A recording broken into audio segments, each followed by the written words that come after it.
आज पॉलिटिक्स में मेन लड़ाई किस बात की? संविधान को बचाने की। नहीं तो संविधान को बचाने के लिए आरएसएस संविधान पर आक्रमण कर रही है और कांग्रेस संविधान को बचाने की कोशिश कर रही है। If we are protecting one book, which book are they protecting? Manusmriti.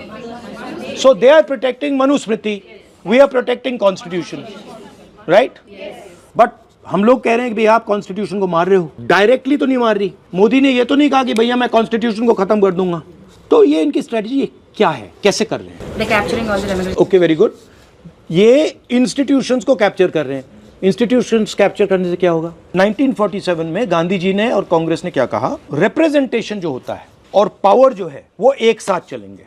ठीक है, मतलब अगर आप एमएलए बने, रिप्रेजेंटेटिव चुने गए, तो आपको पावर दी जाएगी। ये कॉन्स्टिट्यूशन में कहा गया है और ये कांग्रेस ने हमेशा किया है। अब बीजेपी ने नया कॉन्सेप्ट निकाला है। ये पहले सिस्टम था, रिप्रेजेंटेशन और पावर एक साथ। अब इन्होंने ये कर दिया, पावर इस साइड कर दी, रिप्रेजेंटेशन इस साइड कर दी। ये कह रहे हैं कि भैया देखो, दलित हो, आदिवासी हो, पिछड़े वर्ग के हो, तुम लोकसभा विधानसभा में जितना आना चाहते हो आ जाओ, हम बैठा देंगे तुम्हें, मगर विधानसभा में, लोकसभा में पावर नहीं होगी। पावर का इधर ले जाएंगे। तो 90% हिंदुस्तान क्या सोच रहा है? बड़ा खुश है कि भैया देखो, हमें लोकसभा में टिकट दे दी, हमें विधानसभा में टिकट दे दी, हमें पंचायतों में टिकट दे दी।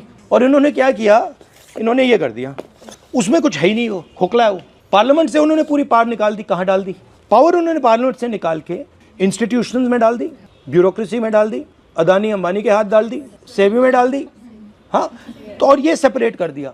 अब 90% इंडिया इसके लिए लड़ रहा है। उनको समझ नहीं आ रहा कि भैया यहाँ कुछ है ही नहीं। लोकसभा में जो एमपीज हैं, मैं उनसे बात करता हूँ, बीजेपी के एमपीज से, दलित, ओबीसी, आदिवासी एमपी से, मैं उनसे कहता हूँ भैया आप आ गए, मगर आपको कुछ मिला?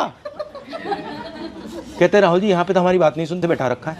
कास्ट सेंसस का क्या लॉजिक है? अब कास्ट सेंसस से हम क्या करेंगे? हम पूरे देश को दिखा देंगे भैया इसमें कोई पार है ही नहीं, पार यहाँ है। और फिर 90% को पता लगेगा कि यार ये तो हमारा बेवकूफ बना दिया, इसमें तो पार है ही नहीं, पार उधर है, चलो उधर चलो।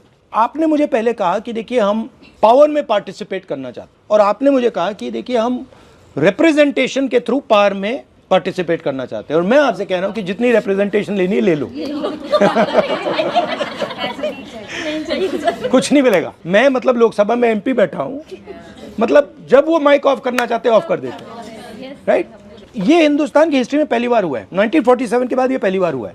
90% को हटा दिया, ब्यूरोक्रेसी में तो आपको हटा दिया, कॉर्पोरेट इंडिया में कोई नहीं है, जुडिशरी में कोई नहीं है, पावर सिस्टम में 9%, 10% लोग चला रहे हैं, और 90% को इन्होंने कहा भैया तुम जाके रिप्रेजेंटेशन करो, और उसमें कुछ है ही नहीं। पावर मिलेगा कैसे? कांग्रेस पार्टी का क्या लक्ष्य है? 50% रिजर्वेशन, जाति जनगणना, पब्लिक सेक्टर। अब हम क्या करने जा रहे हैं कि हम देश को बताना चाह रहे हैं कि देखिए ये रिप्रेजेंटेशन और ये जो पावर का स्ट्रक्चर है इन्होंने अलग कर दिया। अगले 10 साल 15 साल का काम ये है, फिर से पावर को विधानसभा में, लोकसभा में डालना है। तो इसमें आपका क्या रोल है? आपका रोल है कि क्लैरिटी से आप बोलें कि लड़ाई मनुस्मृति और संविधान के बीच में है, लड़ाई पावर और रिप्रेजेंटेशन को जोड़ने की है।